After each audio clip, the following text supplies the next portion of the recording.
Cahyane sumunar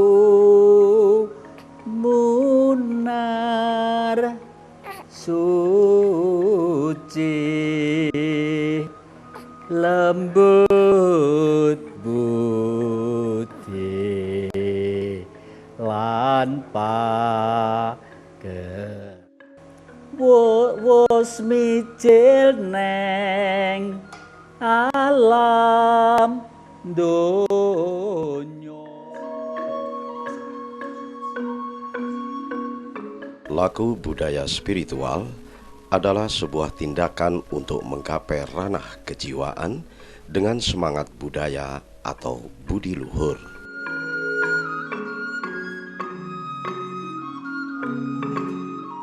Hal yang perlu dipahami dalam menggapai laku spiritual adalah mengenal spirit dari perilaku budaya itu sendiri.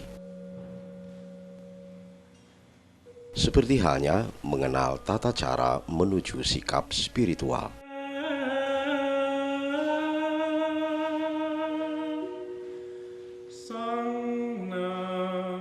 Memang tidaklah mudah untuk menggapai laku spiritual. Sebab laku spiritual pada hakikatnya adalah sikap untuk mengenal diri sendiri.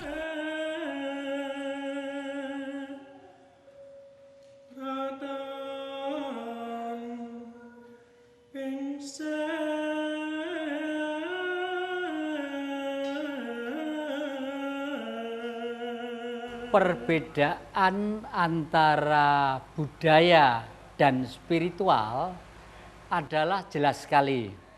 Kita utarakan masalah spiritual dulu. Spirit itu dari kata-kata semangat. Semangat itu pasti ada kaitannya adalah jiwa. Jadi spiritualis adalah orang yang menekuni di bidang kejiwaan. Spiritualisme adalah teori tentang kejiwaan. Nah, lalu apa sebenarnya jiwa itu? Selama kita sadar sebagai manusia, itu harus tahu fungsi keberadaan kita. Apa, siapa, di mana, bagaimana manusia itu. Dikatakan manusia itu karena satu, ada tubuhnya yang disebut rogo atau jasmani atau mikrokosmos. Mikro itu kecil, kosmos itu jagat, ya. Makanya ada makrokosmos, ada mikrokosmos atau jagat cilik dan jagat besar. Nah, ini jagat cilik, lalu di lingkungan kita ini jagat besar itu. Lalu setelah itu disebut manusia kalau rogonya ada tapi tidak ada rohnya atau sukma, ya. Ada juga yang menyebut roh itu sukma, tapi harus lengkap. Sukmo kawekas, sukmo sejati, ada roh suci, begitu ya. Lalu setelah sukmo dibungkus rogo ini, ada yang namanya jiwa. Jiwa inilah yang kita sebut spirit. Karena jiwa itu punya keinginan, kalau roh tidak punya keinginan. Roh itu sudah langgeng, damai, dan mapan. Tetapi kalau jiwa itu mempunyai kehendak karena masih sifat dari alam ini. Oleh karena itu manusia biasanya jiwanya itu kalau enggak biasa diajak untuk bersama-sama menghadap kepada Sang Maha Pencipta, bahasa modernnya berfokus kepada titik kebenaran, jiwa itu sok nakal, iya toh nakal. Misalnya sama lahirnya bulan Februari, lahirnya Setupaing, ya. Jamnya itu sama jam 8 pagi. Kebetulan, katakanlah Lahir bareng itu tidak ada, sekali brul dua kembar mesti gantian. Selisih waktu itu. Lah, waktu itu mempunyai sifat. Misalnya matahari pagi sampai jam 7 bagus kita lihat. Sampai jam ke-9 vitamin D misalnya. Sampai jam 11, 11, 12, apalagi sore lain lagi. Itu membuktikan bahwa jiwa itu mempunyai perilaku yang dipengaruhi oleh unsur-unsur pembawaan, ditambah perilaku, ditambah ilmu pengetahuan, ditambah pergaulan. Wes mijil neng alam neki cahayu merak hati cahayane munar suci lembut putih lan pagerti besok dadi kekudangan manungsa. Seperti halnya lagu budaya dalam menciptakan syair-syair tembang Jawa. Suswantoro nggih. Nah, sekarang tinggal tarinya ya. Pelaku spiritual dalam penyiptaan syair tembang Jawa selalu dikaitkan sekaligus diperuntukkan untuk sebuah nilai kebajikan. Tidak saja syair yang lahir pada zaman dahulu kala, akan tetapi syair yang muncul dalam perkembangan zaman itu pun selalu menuju pada pesan-pesan moral yang bijak. Lalu bagaimana sikap laku spiritual yang sebenarnya, yakni mampu mengenal diri sendiri? Maka jawabnya adalah seseorang harus mampu melakukan proses pencarian dalam dunia yang sempit maupun yang luas, yang banyak dikenal dengan istilah jagat cilik dan jagat gede. Kandes trenggi nasing putih karepen ora kecewa. Aduh, matur nuwun Gusti ingkang karya jagat. Spiritualisme atau spirit atau kejiwaan atau ilmu jiwa yang dilahirkan di Jawa itu ternyata menurut pengesahan dan pengakuan ilmu pengetahuan di perguruan tinggi itu adalah di Jawa ini yang paling dalam. Itu pernah ditempuh oleh Bapak Profesor Dr. Sumantri Harjo Prakoso ya. Waktu itu kalau tidak salah beliau itu seorang warga Pangestu yang mengambil gelar doktor di Leiden sana. Acuan lain itu yang melahirkan buku tentang ilmu jiwa itu ada Bror, ada Yong. Tapi yang dilahirkan oleh orang Jawa ini ternyata mau menyentuh aspek yang tertinggi. Contohnya ya, ini contoh dalam publik dalam umum, meskipun di dalam buku itu tidak ada istilah cipta rasa budi lan karsa. Cipta rasa budi lan karsa itu bisa kita gali dari tubuh kita. Otak itu bagi orang Jawa akan menerima sinar guru sejati. Guru sejati itu siapa? Bukan manusia, utusan Tuhan. Siapa itu? Cahaya bentuknya. Di mana? Di otak kita. Lalu kalau begitu Tuhan di mana? Tuhan di otak kita. Ternyata kitab-kitab yang lainnya seluruh dunia itu mengatakan sama. Ucapkanlah permohonanmu kepadaku yang hanya bisa diterima oleh urat nadimu. Sebab aku tidak jauh dari urat lehermu. Beliau itu antara tulang sumsum sampai ke kepala. Ada satu titik ruang di tengah-tengah kepala kita sebagai detektor, sebagai antena untuk mewujudkan bahwa manusia itu makhluk yang dimuliakan oleh Tuhan. Oleh karena itu sang guru sejati sinar tadi itu punya alat. Untuk apa sih alat itu? Untuk hidup supaya bisa menulis dengan baik, bekerja dengan baik, menata perdamaian dunia dengan baik, ekonominya yang baik, yang berkeperi kemanusiaan, demokrasinya juga begitu.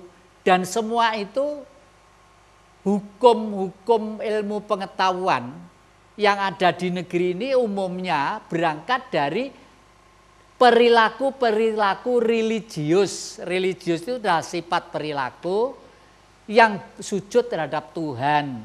Caranya bercorak ragam, tapi umumnya sama. Tempat ibadah apapun bentuknya semua sama, didasari akan bertuhan. Lah, oleh karena itu perbedaannya dengan spiritualisme atau jiwa di negara lain, di sana itu agak cetek bahwa manusia itu mempunyai jiwa, bahwa jiwa itu spirit, hidup sukses dan tidaknya manusia tergantung dari semangat spirit itu sendiri. Nah, padahal spirit atau jiwa kadang-kadang nakal. Dalam laku spiritual Jawa khususnya, maka tidak menutup kemungkinan bahwa pelaku spiritual senantiasa menggunakan atribut-atribut tradisional Jawa dalam penataan interior ruangan. Seperti yang dilakukan oleh spiritualis yang satu ini di padepokannya di Singosari yang diberi nama Puri Agung Kusumo Ningrat Singhasari.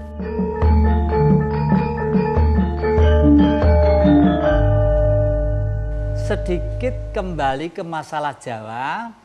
Kalau Jawa itu universal, artinya teori Jawa harus bisa diterima oleh siapa saja. Karena orang Cina pun ada yang Jawa, orang Eropa pun ada Jawa, orang Afrika pun ada Jawa, orang di Jazirah Arab pun ada Jawa. Artinya perilaku orang yang baik, sing Jawa, sing beneh.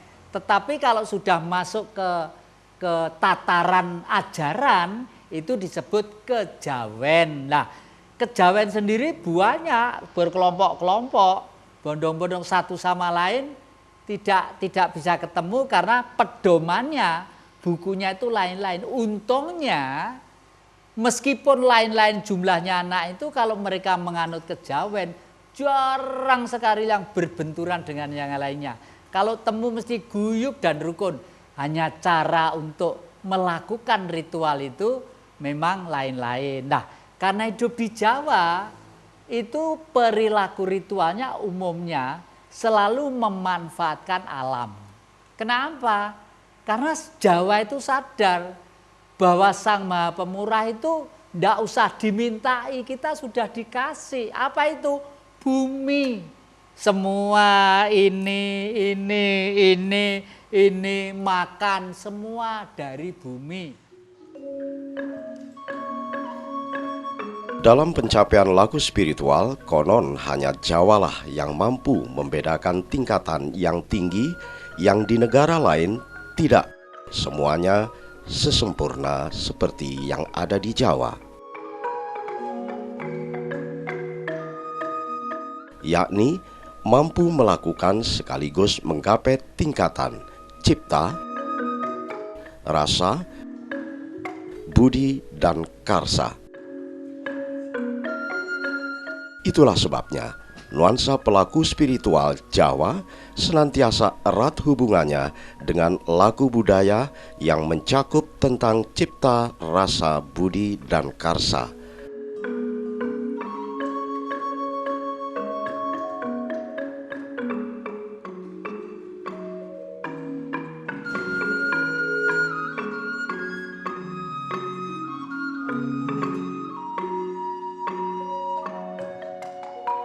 Setidaknya disimbolkan dalam bentuk pusaka.